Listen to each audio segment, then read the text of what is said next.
Assalamualaikum warahmatullahi wabarakatuh. Alhamdulillahirabbil alamin. Allahumma sholli ala Muhammad wa ala ali Muhammad. Pemirsa Khilafah News dimanapun Anda berada, salam jumpa kembali bersama dengan saya Aziz Rahman di program Kabar Petang edisi Rabu 20. Ya, insya Allah beberapa menit ke depan kami akan menemani Anda mencermati dan menelaah berita paling menarik dan paling populer hari bersama narasumber yang kompeten di bidangnya dan tentunya dari sudut pandang Islam. Baiklah pemirsa, inilah Kabar Petang selengkapnya.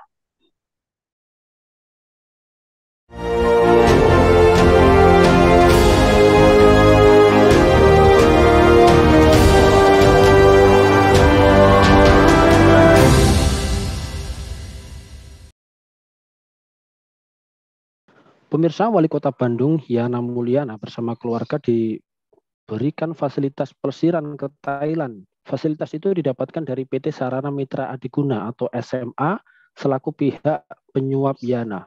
Kepala Dinas Perhubungan Pemerintah Kota Bandung, Dadang Darmawan, DD, dan Sekretaris Dinas Perhubungan Pemkot Bandung, Khairul Rizal atau KR, juga mendapatkan fasilitas serupa. Komisi Pemberantasan Korupsi atau KPK menetapkan Yana sebagai tersangka kasus dugaan suap proyek pengadaan CCTV dan Internet Service Provider untuk layanan digital Bandung Smart City di pemerintahan Kota Bandung, Jawa Barat tahun anggaran 2022-2023. Nah pemirsa, melihat dan mencermati hal tersebut, apakah ada korelasi antara gaya hidup mewah dengan korupsi para pejabat kita? Apa penyebab gaya hidup mewah yang menyebabkan suburnya perilaku korupsi, serta bagaimanakah langkah efektif untuk bersih-bersih gaya hidup mewah para pejabat? Pemirsa, untuk membahasnya kami telah terhubung dengan seorang pengamat kebijakan publik. Beliau adalah Bung Rian. Kita sapa dulu beliau. Assalamualaikum warahmatullahi wabarakatuh, Bung Rian. Waalaikumsalam warahmatullahi wabarakatuh, Mas Aziz. Alhamdulillah. Bagaimana ini kabarnya ini, Bung Rian? Sehat, Bung? Alhamdulillah sehat dan tetap semangat. Alhamdulillah luar biasa. Baik, Bung, menyikapi terkait dengan pemberitaan yang cukup viral ya terkait dengan Wali Kota Bandung, di mana yang bersangkutan Yana Mulyana ini baru saja kena operasi tangkap tangan atau OTT dari KPK pada Jumat 14 April. Tidak hanya yang bersangkutan, dikatakan juga uang hasil dari korupsi ini juga dipakai oleh yang bersangkutan beserta keluarganya untuk liburan ke Thailand. Nah, melihat dan mencermati kasus tersebut, ini catatan dari Anda ini seperti apa, Bung Rian? Ya, terima kasih Mas Aziz. Bismillahirrahmanirrahim. Assalamualaikum warahmatullahi wabarakatuh. Alhamdulillahirabbil alamin. Wassalatu wassalamu ala asyrofil anbiya'i wal mursalin wa ala alihi wa sahbihi ajmain. Yang pertama, saya kira ini berita yang sangat-sangat ya memprihatinkan ya dan juga sekaligus memalukan ya Mas Aziz ya. Kenapa kemudian memprihatinkan? Karena ini untuk kesekian kalinya ya kita mendapati para pejabat publik ya itu mendapat dilakukan OTT kepada mereka. Ya sebelumnya kita sudah mendengar ya sebelum Wali Kota Bandung ya yaitu namanya dari Kabupaten Meranti ya sebelumnya begitu ya itu juga kena OTT juga dan kita mungkin susah untuk menghitung gitu ya sekian banyak para pimpinan daerah begitu ya. Nah itu yang penting untuk kemudian digarisbawahi. Kemudian yang kedua memalukan ini khususnya sebagai warga Bandung ya ini malunya dua kali Kang Aziz karena selain kemudian fakta itu berarti menunjukkan Bandung sendiri juga mengalami problem ya terkait dengan persoalan korupsi. Yang kedua tentu saja karena saya sebagai warga Bandung saya pasti akan ditanya oleh banyak orang begitu ya kenapa itu wali kotamu begitu kan. Nah ini tentu adalah memalukan yang sangat luar biasa. Jadi kita sebagai warga kota Bandung pun gitu ya itu juga malu dan sebagai bagian dari masyarakat sipil secara keseluruhan sangat malu. Jadi kata kunci yang pertama adalah memprihatinkan dan memalukan Kang Aziz. Kemudian yang catatan kedua adalah bahwa kita kemudian juga pada titik ini memberikan satu garis merah bahwa ini menunjukkan bahwa apa yang kemudian dilakukan oleh KPK selama ini yang digembar-gemborkan dengan adanya antisipasi atau ibaratnya pencegahan itu ternyata tidak terbukti. Karena apa? Karena yang kemudian justru menunjukkan bahwa apa yang menjadi pencegahan itu sendiri dari korupsi itu ternyata kemudian tidak berhasil ya pada titik ini, ya paling tidak untuk kasus-kasus terakhir inilah begitu, sehingga kita melihat bahwa sangat suram ya masa depan daripada pemberantasan korupsi maupun juga pencegahannya begitu ya, sehingga dari sini saya kira PR kita justru semakin banyak ya Kang Aziz untuk pemberantasan korupsi pada waktu yang akan datang. Saya kira dua catatan itu awal sebagai pengantar. Ya baik, kalau kita melihat dari suap tersebut, ini kan diberitakan bahwa yang bersangkutan, yakni Wali Kota Bandung tersebut ya, Yana Mulyana, ini bersama keluarga dikatakan pelesiran gitu, atau berlibur ke luar negeri, yakni ke Thailand gitu. Nah, Anda melihatnya ini seperti apa? Apakah ini bisa dikatakan sebagai salah satu gaya hidup pejabat yang cukup mewah ya, bahkan berrekreasi saja sampai ke luar negeri. Apakah ini juga ada korelasi ya? Yang mana gaya hidup mewah ini juga bagian dari korupsi begitu? Ya, saya melihatnya begini, Kang Aziz. Yang pertama, kalau terkait dengan korelasi ya antara gaya hidup mewah ya dengan kemudian hasil daripada korupsi, tentu banyak sekali ya riset yang kemudian menunjukkan tentang masalah itu. Kalau itu dilakukan ya oleh para pejabat publik yang notabene gitu ya, mereka itu adalah seharusnya mencerminkan atau menjadi teladan bagi rakyat ya, dalam arti melayani rakyat gitu ya. Ini tentu kita bisa melihat banyak sekali yang menunjukkan memang ada korelasinya. Artinya apa? Bahwa kita tahu mereka sendiri sebenarnya gajinya sendiri itu tidak besar begitu ya, dalam konteks maksudnya kalau dianggap itu bisa untuk berfoya-foya begitu ya, kecuali kalau kemudian dia misalnya punya katakanlah kekayaan sebelum dia menjabat. Tapi umumnya itu patut diduga bahwa memang ada korelasi di situ, sehingga ini menjadi catatan juga gitu ya bagi kita agar mewaspadai gitu ya, dan juga tidak boleh berhenti ya untuk ngamati para pejabat-pejabat publik tadi itu ya. Contoh yang lain yang juga sama itu terjadi pada beberapa kasus ya yang lalu gitu ya, yang terkait misalnya dengan Kepala Dinas Kesehatan gitu Lampung gitu ya, yang kemarin juga baru viral begitu ya, gaya hidupnya juga sedemikian rupa dan ternyata dulu pernah kemudian diperiksa begitu ya, walaupun untuk waktu itu lolos gitu ya. Nah, sekarang mungkin orang akan terdorong lagi untuk mengatakan kalau begitu periksa dong agar kemudian memang bisa diyakinkan, jangan sampai kemudian memang sebenarnya gaya hidup itu adalah memang berasal dari tadi hal-hal yang memang tidak bisa dibenarkan. Jadi ada semacam memang tadi banyak dukungan dari hasil riset bahwa memang ada korelasi antara gaya hidup bermewah-mewahan atau lebih tepatnya flexing ya, pamer begitu ya, yang kemudian itu dikaitkan dengan mendapatkan harta tersebut dengan hal-hal yang diduga kuat gitu ya, tidak wajar. Itu satu, Kang Aziz. Kemudian yang kedua adalah terkait dengan begini. Hasil riset yang lain juga menunjukkan bahwa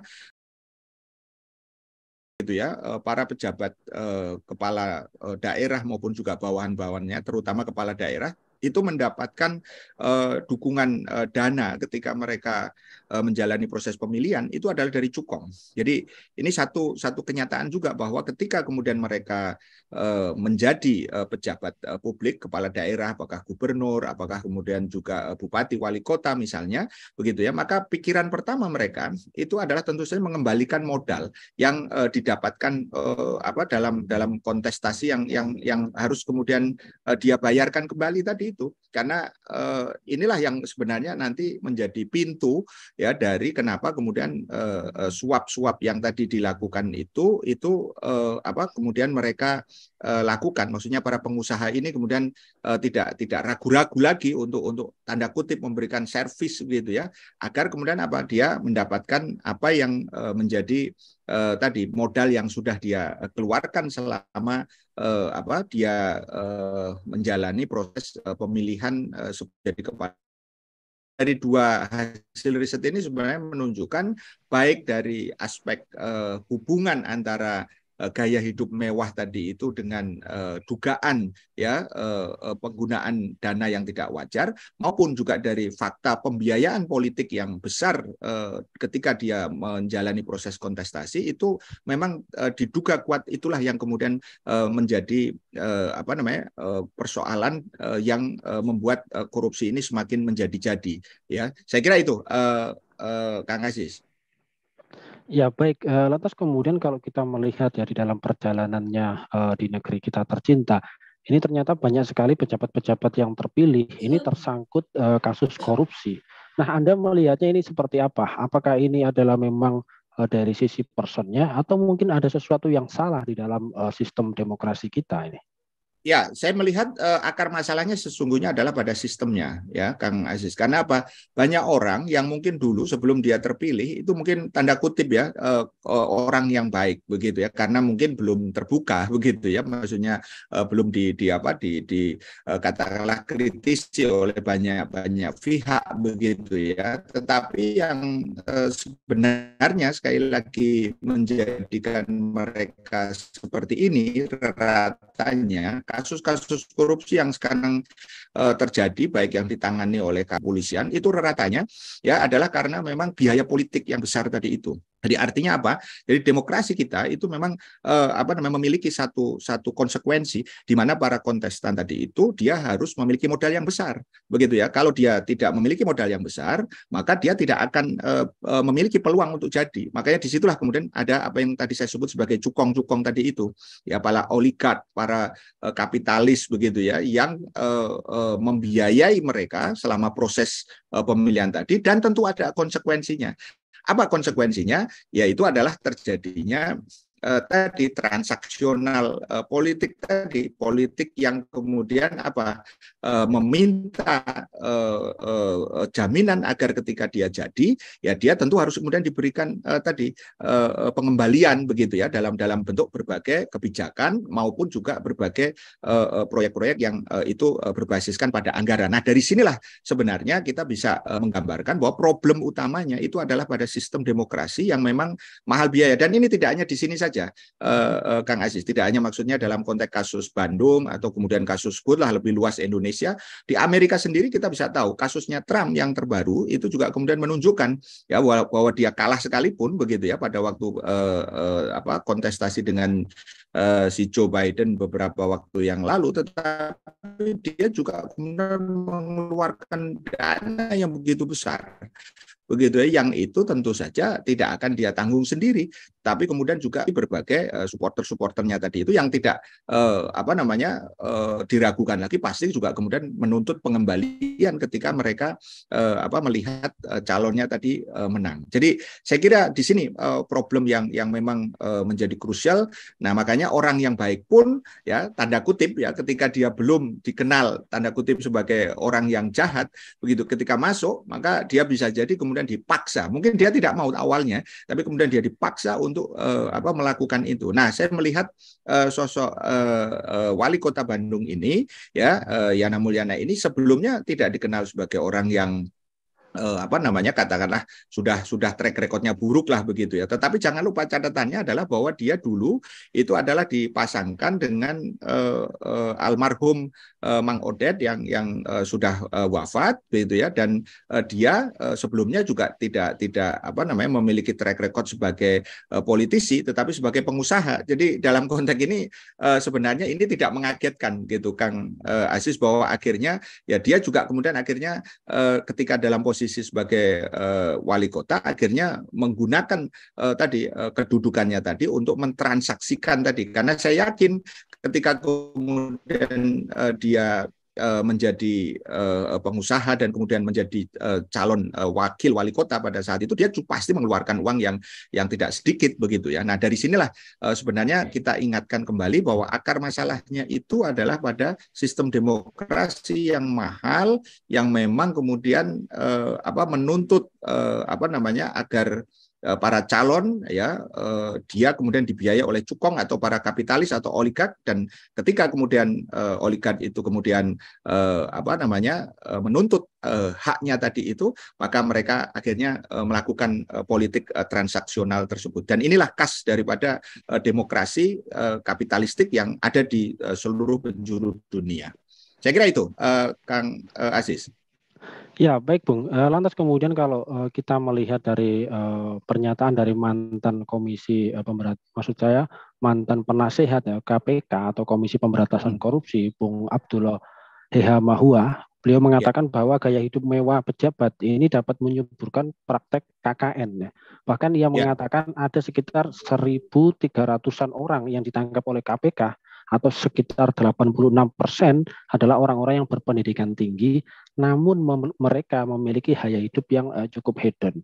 Nah, Anda melihatnya seperti apa ini? Bagaimana cara kita agar bisa melakukan bersih-bersih yang efektif ya terhadap perilaku para pejabat yang tidak tepat ini?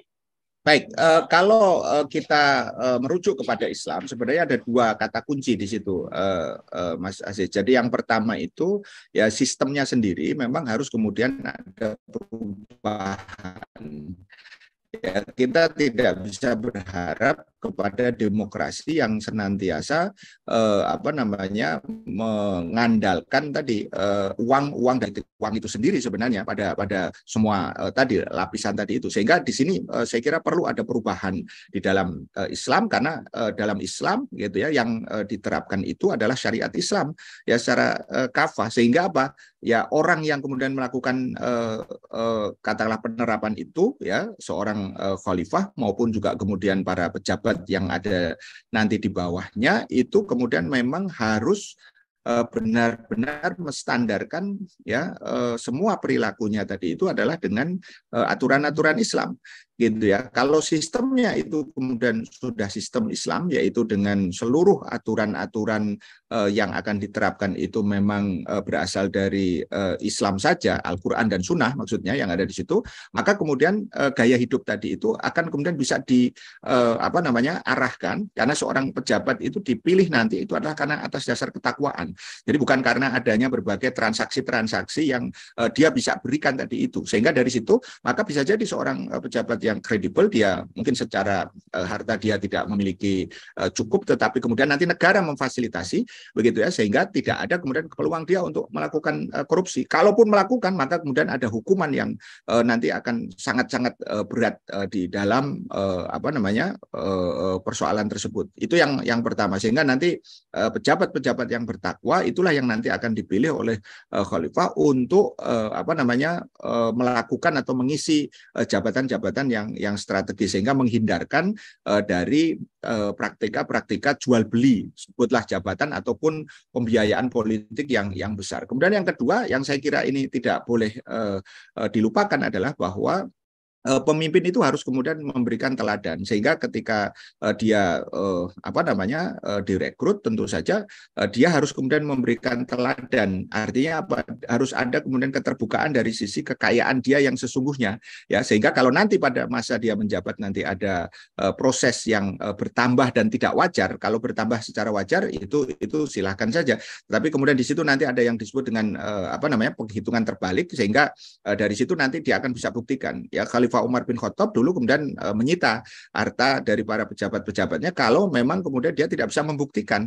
dari mana kemudian kegiatan atau penghasilan yang dia miliki tadi itu, sehingga menggelembungkan kekayaannya tadi secara tidak wajar. Jadi dari sini saya melihat Islam memberikan dua solusi sekaligus. Satu, sistemnya itu akan kemudian melindungi para pejabat tadi itu dari berbagai peluang ya untuk melakukan korupsi. Karena apa? Karena dengan ketat akan kemudian nanti diawasi begitu ya, dan didasarkan kepada aturan-aturan Islam. Kemudian yang kedua adalah dari person pejabat atau para pemimpin tadi itu memang harus kemudian benar-benar yang bertakwa, dan juga memang mereka yang nanti akan secara terbuka diaudit ya kekayaannya tadi dengan kriteria-kriteria yang telah nanti ditetapkan. Saya kira dengan dua itu insya Allah gaya hidup yang mewah itu tidak akan kemudian muncul begitu ya, apalagi dipamer-pamerkan begitu kan, dan keuangan negara juga tidak akan mudah untuk di apa namanya di korupsi. Karena apa? Karena ketatnya nanti pengawasan termasuk terutama dari rakyat, dari masyarakat secara terbuka, tapi semuanya atas dasar karena Islam, bukan karena ingin katakanlah menjadi oposisi atau menggantikan karena dia ingin kepakai begitu. Saya kira itu mungkin sekilas apa yang bisa kita sampaikan, sehingga mudah-mudahan peristiwa yang sangat memprihatinkan dan memalukan ini tidak kemudian terjadi lagi, apalagi ini terjadi di bulan Ramadan yang seharusnya penuh barokah, tetapi ternyata kemudian membuka berbagai bobrok ya dan porok ya daripada sistem demokrasi. Memang harus kemudian Aziz. Terima kasih. Assalamualaikum warahmatullahi wabarakatuh. Waalaikumsalam warahmatullahi wabarakatuh. Baik, syukran wa jazakumullahu khairan kasiran. Terima kasih kepada Bung Rian ini atas penjelasannya. Insya Allah nanti kita ketemu lagi lain waktu, lain kesempatan. Baik pemirsa, demikianlah kabar petang pada edisi kali ini. Semoga Anda mendapatkan banyak manfaat dari acara kami. Jangan lupa saksikan kami besok di jam dan channel yang sama. Dan jangan lupa juga like, comment, share, subscribe, serta klik tekan tombol loncengnya agar tidak ketinggalan update terbaru dari Khilafah News. Karena hanya disinilah Anda akan mendapatkan informasi aktual, terpopuler, dan tentunya dari sudut pandang Islam. Akhirnya saya Aziz Rahman beserta seluruh kru yang bertugas undur diri. Wassalamualaikum warahmatullahi wabarakatuh.